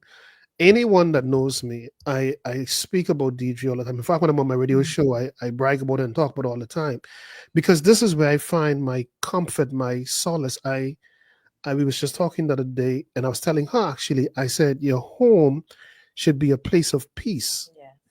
and I must say we have that here. So for me, once I'm done with my counseling and all, for example, this I think this is the perfect example. Since the year began, just about every month we were at some conference. I'm doing some speaking engagement Mhm. someplace in the world. So I made a decision to shut all of that down. That was last month. Last Yes. month. So I said, man, D, that's it for me. I ain't doing no more conference. That's it. I've given all my time. So I said, for going forward to the next couple of months, I'll just focus on, just doing stuff here home with my Yeah. show and so on. And then next year, my full focus will be on getting out the books that we've been trying to get out for some time now. Because I honestly do not listen. If you spend one day with me, you would say to yourself, how How? she even I asked say me, it. I ask right? him every day. How do I do How it? do you do it? Because there's just so many people. I have one of my inboxes, one of my email boxes have over 40,000 mails in there. So when people say, well, how come I wrote you three, four times? And I'm like, these people think I'm just sitting here just waiting on the email. So at the end of the day, I love this woman. And trust me, she makes me extremely super mad sometimes. Right? I want to be clear there. All right, Yeah. ain't no better roses over here. But again, what I appreciate who she is. I love her for who she is. I'm Yes. happy. I have never been this happy in my entire life. My God. So that's why I have no problem expressing my love and sharing my love with her and sharing my life with her. This is not a game for me. Right. After I've already poured into so many people and they've already drained me or whatever the case may be. This is my comfort. This is what I come home to. This is who I want to be with. Right. So for me, that's the way I see it. Say, oh, Oh, I trying to keep these tears in. I wearing the wrong lashes today. I gotta be careful. I don't want to let the water get on these too much. But honestly, but I will honestly, add that is to that powerful. Go ahead. too, Trish. The good thing is what Kevin and I do, we have control over it because all of his engagements, I'm the person that they Yeah. contact, and I Yeah. always make sure that he has several weeks in between before another conference. Yes. Now, if he's doubled up in a month, that's only because God led him to do both. Because he would say, Yeah. I would always ask him, "You think you could do this at the beginning of the week and this then in the month? That wouldn't be too much back and forth." And if he's led, he would go, and if he's not, he won't. But what we do, like we say with our communication, we set boundaries. Right. Most everybody know, like Friday nights, that's us. You Mhm. have to set aside these things. People will feel like, oh, and then sometimes we just randomly go for a drive. We just say, Kevin say, man, let's get out of this house. Let's go somewhere. Because he love long drives. Yeah. We respect each other and we prioritize our marriage. Let me tell you, before Kevin and I got married, and Kevin tells this story all the time, Kevin gave me his ATM card. Trish, the ATM What? card ain't had much money on it, but Okay. he still gave it to me and tell me I could take what I wanted. Two Powerful. things I realized in that. One, he's showing me, Deidre, this is where I'm at in my life Yes. Financially. financially. So Yes. if this the road you want to go on, Two, he's showing me I will always be willing to give you my last. Or I will make sure I can. I got all of that in this. I will provide for you however means I need to provide for you. Legally, of course. Come on. And he don't realize for me, I knew he was a keeper because it could have been $10. The fact that you were willing to give me, you're a single dad, and you're willing to give me that proved to me the type of character you had. And I always tell him the guys I dated in the past combined don't make one of him. And I don't be Come saying on. that to praise him. I have never in my I'll life accept the praise though. I have never in my life experienced what unconditional true love is. And just like Kevin said, it isn't that we don't have disagreements, but we made up in our mind what we're going to do. And this, when I tell you I'm happy, it's sometimes I feel embarrassed. He could tell you I feel embarrassed showing how happy I am because I don't want people to feel, oh, I'm think I'm better or I'm always just looking so happy, but I am genuinely happy with my marriage. And I just thank God. As I was preparing for this show, I was in the bathroom and that same card came to my mind, and I just say, Lord, I thank you so much for my husband. Yes. I love him. I love him lots. I love Lots, it. lots, Listen, Hey, lots. hey, y'all have hey, me hey, having the Trish, heebie-jeebies. let me tell you, right? Let me tell you the detail about the card story. Come. So one day she was buying me, right? Mm-hmm. And I figured now this is gonna be the litmus test whether or not she can hang around. Mm-hmm. So I said to her, I said, I need you to go to the ATM for me and to get off a few dollars and to do something for her, something like that. Anyway, I told her she could go and get it. Now I had a whopping like $220 on Mm-hmm. my account. That's it. I mean, this you bust this up, that's it, right? That's it. So my Till next thing month. was, Till let me next see week. how you're right. Let me see how she's gonna respond. Let me see if she's gonna say to mind, okay, I don't want to hang out with this broke dude. Mm-hmm. But when she came back and she told me she took and she gave me the receipt from the ATM. So I'm looking at her now to see if her demeanor is gonna change or she's gonna give me some kind of side eye or even tell me, man, you couldn't tell me you was this broke. But she did none of that. She did none of that. And that was something very, very unusual for me. Yeah. So I set out to get to this point here. And this point is, and I'm very serious, this point I want to make in my teachings on marriage, singlehood, and all of these other things, relationship advice. I say to people over and repeatedly, and I say it because I'm saying it from experience. Not Mm-hmm. just my experience, but having counseled other people, I've seen the same common denominator. The worst thing you could do as a single person who's seeking to be married, especially if you're a Christian person, is to make crazy prayers such as, Lord, I pray for a Christian man. Lord, I pray for a Christian woman. I pray that they be sanctified and could play the guitar and organ, all this foolishness. Mm-hmm. Why? Now, when I was young and before I had the experience what I have now, I even made those prayers. In hindsight, what we ought to be praying for is the will of God for our lives. Yes. The reason for this is very simple. You see, God had, when He created humanity, He already sought out the one for you. Now, you don't have to pick that one. You don't have to see. Normally, when I say that, people saying, oh, you're trying to tell me we don't have no free will. I never said that. I said, God, the same way you say God has a plan for your life, well, inclusive in that plan is your spouse if you're supposed to be married. Yes. Now, think about this, Trish. I have a gift for you. I say, Trish, I got a gift for you. And you can tell me how to customize the gift I got for you. So when you say to God, I want him to make, Lord, let him be bow leg Jesus and make him be saved with curly hair and a nice bed. No, you got to have so much faith in your God that, God, I know you want the best for me. In fact, your word says that your thoughts towards me are good and not evil and to give me an expected end. Mm-hmm. So your prayer should be, Father, put my will aside and what I want.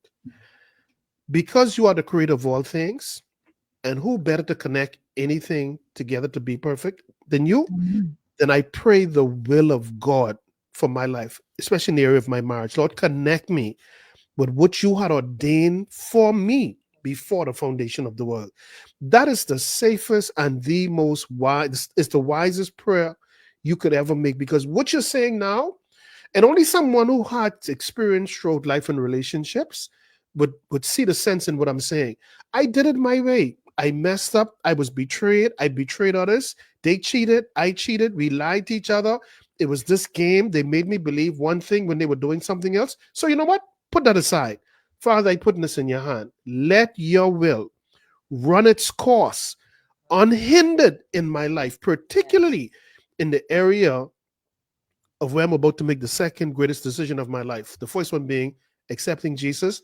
The second one is being connected to the right person. Yes, absolutely. And as we are wrapping up, I noticed that someone said, "Good evening. I'm texting about the book of Kevin Ewing. We have instructions. We gave instructions, and I'm gonna mind sharing it. It says the instructions was to type in, 'I need prayer.' Okay, that came straight from the producer's mouth. I need prayer. So you Mhm. could text back, ma'am. That'll be the second book because you already have a first winner. The first winner, her name is Crystal Murray. All right. And so the next person, when you do text, you need to text, I need prayer. And then please put your name in the text as well. So as we are wrapping up, I have to ask this question. Um, Deidre, now I have to ask this now. From a Bahamian woman to a Bahamian woman, right? Now I don't know how things is go on your end because maybe I know if you give them a look or not. Now I know. But I know that in some cases, not I know, but I assume that in some cases when y'all travel, you may have one or two women who try to overstep their boundaries. I don't know if you've ever encountered that, but have you encountered that, and how did you respond to it? Mhm. Honestly, I Trish, looking at Pastor Kevin's face, but go ahead. I think because how Kevin expresses his love for me, I Mhm. have never experienced a person try and bully their way to him and disrespect me. In fact, what I get most times when we travel, Deidre, we appreciate you for loaning Kevin Mhm. to us. I We love that. respect you for that. I've never had to deal No. with no woman disrespecting the relationship Kevin and I have. And to be honest, persons who have witnessed us in various conference, Kevin does his little 5 minute talks at the end with them. I'm Mhm. communicating with somebody else. I'm laughing with somebody over and I leave him to because some persons will never get the opportunity to just get that word and they may be following him, they may know what they're doing, but they just need that one little thing from him. And he Mhm. said that to me years ago because I asked him, I said, do you ever get tired? Because we would be out for dinner, kid you Mhm. not, right home, and somebody will stop the spoon Understand. here in my mouth and his mouth, and they said, I'm sorry, you are eating, but I may never got this opportunity. And Yeah. that happened, the first time that happened was about 8 years ago. And I started to let my flesh kick in because I was like, okay, man, come on, just Give respect us us a break. eating. Yeah, yeah. And he said to me, he said, Deidre, picture yourself going through something that you've been to every pastor, you've been to people all over. And the only person based on his teaching, which you have seen, you feel could guide you to help you Jesus. get out of your situation. He said, now you see that person with their children, they having a good time, their spouse, what would you do?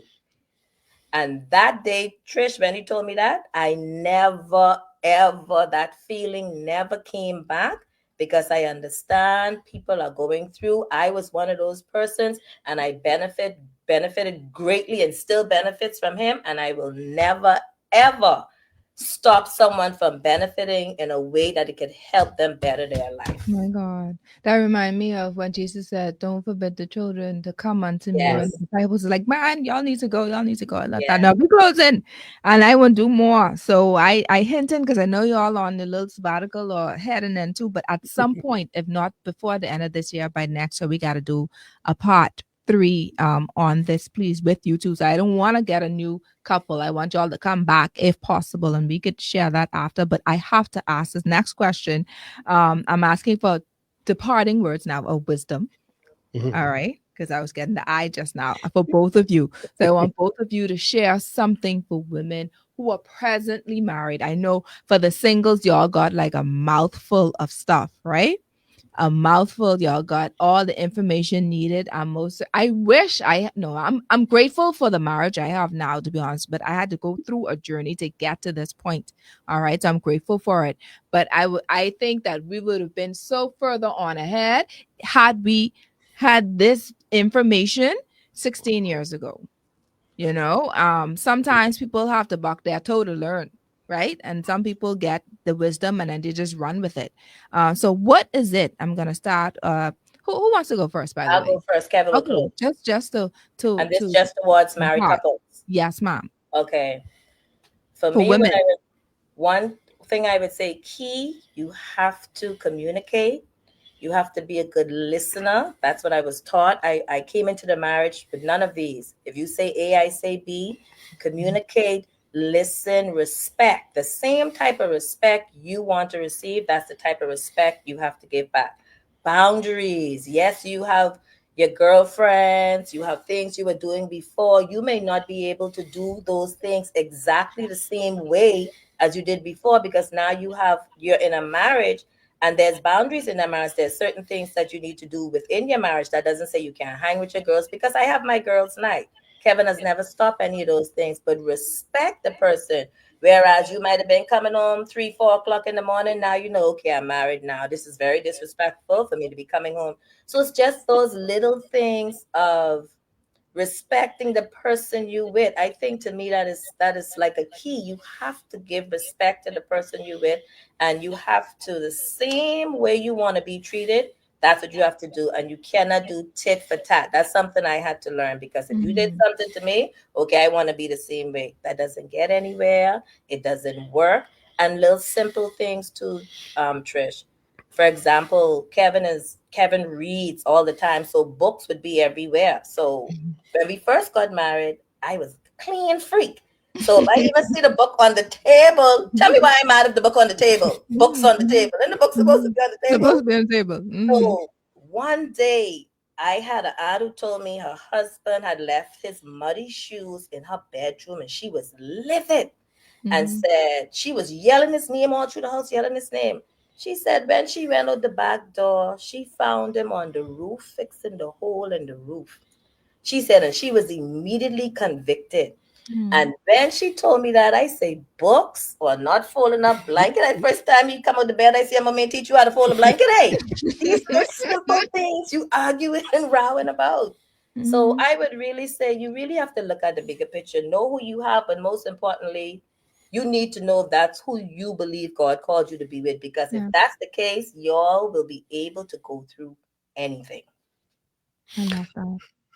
And you said it's for the women, right? Married No, couples. this one will Married. be for the married. Yes, married couples. Okay. However you Yes. want to word it. Yes, All right. Yeah. Well, I just want to put emphasis on the women, if that's good. Well, the that's married fine. woman I want to talk about. Number one, you want to understand the fact that that is your husband. And what that simply means is that you need to treat him as if he is your husband. A lot of women, men are not great communicators in most cases, and both parties. And for the most part, there are things that he would want from you that may be difficult for him to communicate. So because you wouldn't know that and you can't read his mind, let me help you tonight. So what to do with him, right? What to do with your husband is to be affectionate towards him. Yeah. Stop complaining. Stop always looking at what you don't have. If there's one thing a man love is respect. If you listen, you could never overwhelm a man with respect. In fact, you will get more out of him. You'll get him to do more just by you simply respecting him. Yes. Be affectionate to your husband, especially when it get heated sometimes. As simple as putting your hand and saying, "What happened? Talk to me." As opposed to you taking attitude or going tit for tat. These simple things could diffuse something that could have escalated and mushroomed into something that could bring the marriage to its needs. Vice versa with the men. Be loving towards your wife. Some men, the only time they know how to be loving is when it's time to be intimate. And this is horrible. And even in those times, they go there and they selfishly handle that situation, not caring how the other party feel. Again, Mhm. you're being selfish. And the greatest way to shut down a marriage is to be selfish. Think about your partner. Now, how do you Mhm. do that? Well, sit down, talk. One day, you know what? I'm not gonna have sex this day. Let's just sit down. You tell me what you like. What is it that you like for me to do to you that excites you? Very few people have that conversation. Most men come into the marriage thinking they're Mac Daddy. They know what to do. They've been doing Right. this for years. I come and throw down here and school you right now. And in their mind, they may think they're some king, but to her, you just wasted a full 1.5 minutes of my time. Right. So, so my thing is be open, Yes. be honest, communicate. This is your husband, this is your wife. Make yourselves clear to one another. And finally, when you walk away from that situation in terms of communicating, then be committed to whatever it is that you communicated. Don't come back later. Oh, I thought you said, and all of this garbage. No, be committed. I say this all the time. The difference between the smart and the dumb, the rich and the poor, sorry, what they have in common? Commitment. Uh-huh. A person is poor because they're committed to doing the same thing over and over to remain poor. A person is rich because they're committed to doing the same thing over and over to become rich. A person is dumb because they're committed to being dumb. They don't want to read. They don't want to advance themselves. A person who's smart is committed to reading books, going into different environments, learning. So commitment I like is going to be the keynote speaker. So no matter how that marriage, if it ends successfully or if it ends in divorce, the keynote speaker was commitment. That is wow. That's man. I I'm mad. We have to leave, man. I'm Yeah. mad that we're actually out of time. But I love what you both shared, and I am not surprised at all of just the transparency and the amount of wisdom and insight that you both shared. And I am so grateful to have you on, and privileged to have you on a part of today's show. And like I said before, y'all know I like to nag and beg, right? So I definitely want to make sure that you come back on, both of you, so that we could do another part of this, because this is so good. And this is so I saw a post that said this is much needed, and I really needed that. And we didn't even have an opportunity to ask all of the questions that were posted today, and I do apologize for that. That's because we wanted to get the meat. Right. But I promise you, and I know if God's willing, that the next time they come on the show, we're going to ask those questions. And maybe after, when we sign off, because Crystal Murray, she was one of the first persons that posted in reference to I need a prayer. I need prayer. Her question was, how do you deal with a bitter and damaged mother-in-law? But because we had already passed that particular time where we were talking about in-laws and cleaving and leaving, I was unable to ask that question right away. But when we sign off, of course, I'll give you an opportunity to answer that if you so desire. But thank you so much, Deidre. Thank you so much, Pastor Kevin, for Yes, you're being a welcome. part of your Lane Talk show. It was an honor having you on. And before we leave, can you please share for the one or two persons left on the whole entire planet who don't know your social media platforms and handles? Can you share them for us, please? Right. Okay. So those of you who want to catch up with my stuff, Pastor Kevin L. Ewing on YouTube. I have like 4 Facebook pages, same name, Pastor Kevin L. Ewing, Kevin L. Ewing Ministries. I also have an app Yeah. for Android as well as iPhone. And you just type in Kevin L. Ewing and it'll pull up that app for you. I have a website, kevinlewing.com, where, of course, I would have my books. For those of you who couldn't get the books tonight, at least the 2 free ones, you can go to the website where exclusively we have the audio books in Spanish, French, and English. Prayers that work. Plus, we have the soft copy as well as the ebooks. I'm also on Amazon, my books, that is. And of course, you could get the Kindle on Amazon in Spanish, French, and English, as well as the soft back books in Spanish, French, and English. And we also have the hard copy, the hardback one, in the English version only. I love that. Thank you so much. You got to get the book. We do have our 2 winners, and of course I want to congratulate them both. Now the other person still didn't put a name there or his name there. I don't even know. But please give us an opportunity to know your name, so that you'll be able to, because you can't get your book unless you show an ID anyway. So we need to get your name, please. So you can text that to me after the show. All right. So we are closing up. If you're navigating challenges in your marriage or seeking a stronger foundation, I'm here to help you guide you back to a place of unity, commitment, and faith. Together, we'll explore biblical principles that bring new life to your relationship teaching you how to honor God's design for marriage. Remember, a covenant isn't just about staying together, it's about growing together, becoming the partners God intended you to be. Now, if you're ready to embrace that journey, you can reach out to me. You can learn more about my coaching services and how we build a marriage that stands the test of time, rooted in love, faith, and commitment. Let's walk this journey of covenant together. For more information, you can contact 1-242-376-8689 or go to Your Lane website at www.yourlanelifecoaching.com to schedule an appointment. Today's show is brought to you by The Perfume Bar, John Shoe Store and Accessories, Your Lane Life Coaching, Airwick, distributed by Thompson Trading, and DEP Productions. That's Dario Eric's Productions. Get ready for a cinematic thrill, a night of short films by Dario Eric's Productions, featuring 3 mesmerizing short films, which are Deranged, The Inheritance, and What's in Your Hands at the Atlantis Theater, Paradise Island, Saturday, December 7th at 7:30 p.m. Tickets are now on sale for $40. You can get your tickets at Moncur Fashion, Carmichael Road, opposite Scotiabank, or All Seasons Book and Gift Center, Palmdale Shopping Plaza. The dress code for this event is smart casual, and the show is rated B. For inquiries, you can actually email Dario at DERICS productions@gmail.com. That's DERICS productions@gmail.com. Or you can give them a call at 436-6405. You don't want to miss this unforgettable cinematic experience.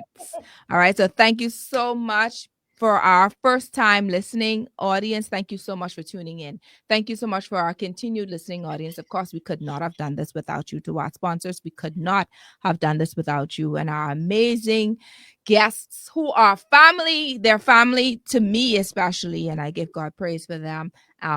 We don't have time to share how I first, for those who's knowing or hearing about me for the first time I met Pastor Kevin, the wrongest thing for him to do was place his number or say his number on air, which he did. I think that was about 8 or 9 years ago. And we have been best friends ever since.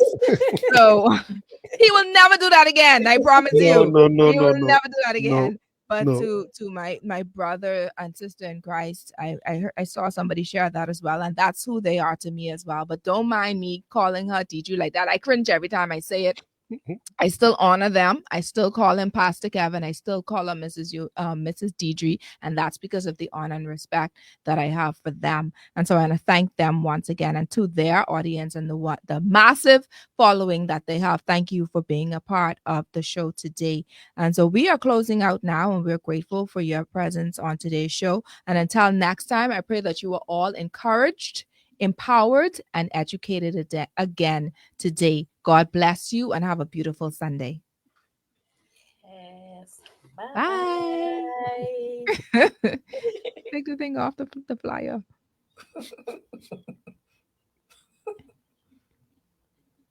I want to see their faces. There you go. See that beautiful face? Bye-bye. We good? Yeah, we're ending the radio.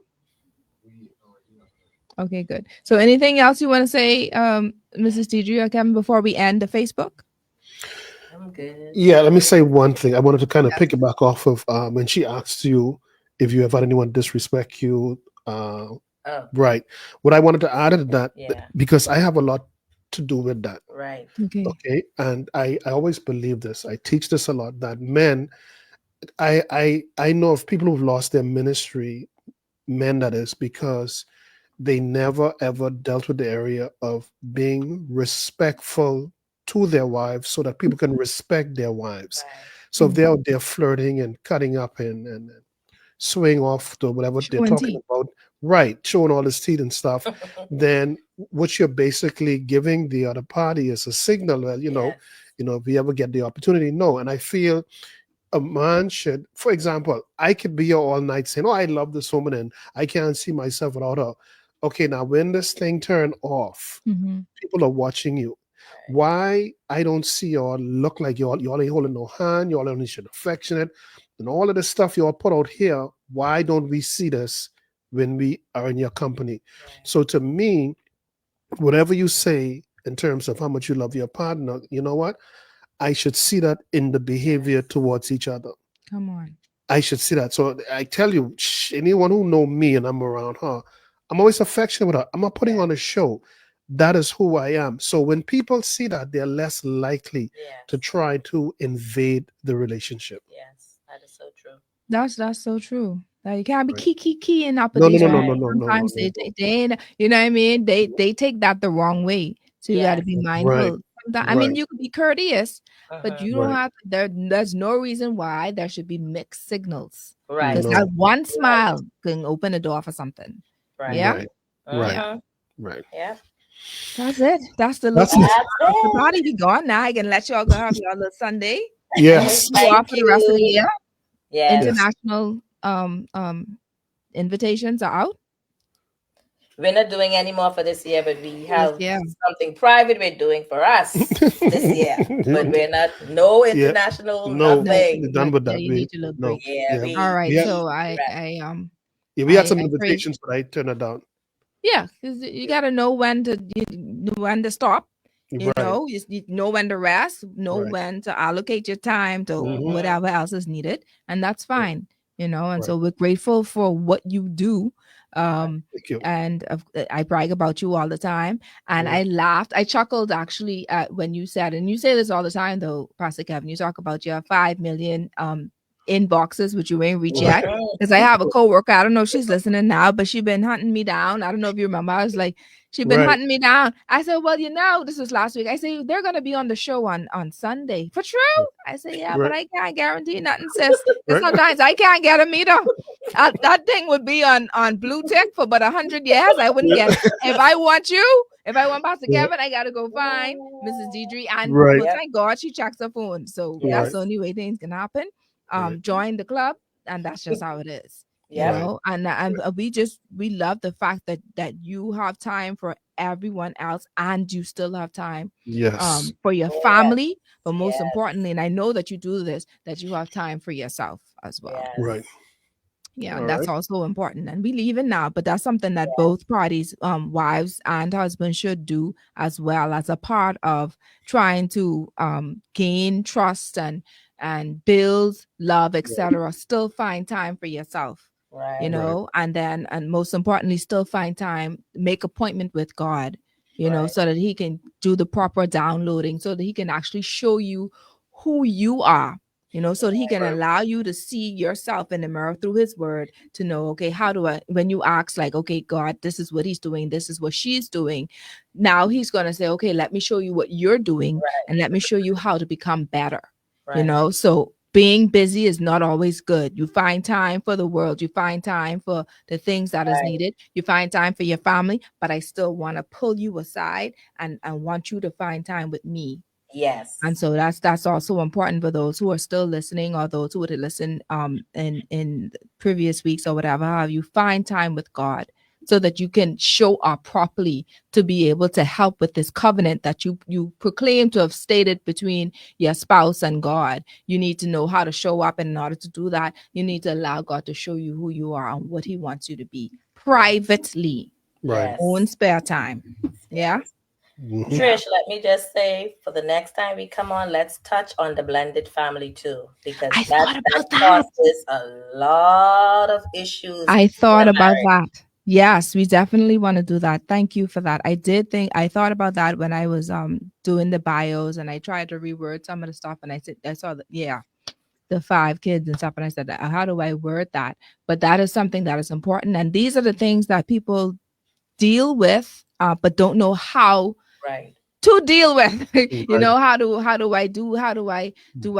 I and this is just a preview. All right, do I treat this one better than the next? Do I say that this is just my child and not yours? Do I act a certain way because this the child I brought into this marriage? You know what I mean? So that's important, and that's what actually helps what causes strife as well. And then not only does that become an impact or carries weight for the marriage, but it also does the same for the child, where they feel that things are unfair and this person isn't treating me right, and then the relationship is fractured because someone that doesn't feel that they're being treated fairly. So definitely something that we need to cover, and we'll talk about that, off air, like when we want to go again, and what is best for both of you. Yeah. Okay. Alrighty. So All right. we So going you- for true this time. Yeah, It's like them right. pastors who say they leaving, but we going for true. So Okay. thank you. All right. And Take blessings care. to you, and take care. Good night. Good night. Log off.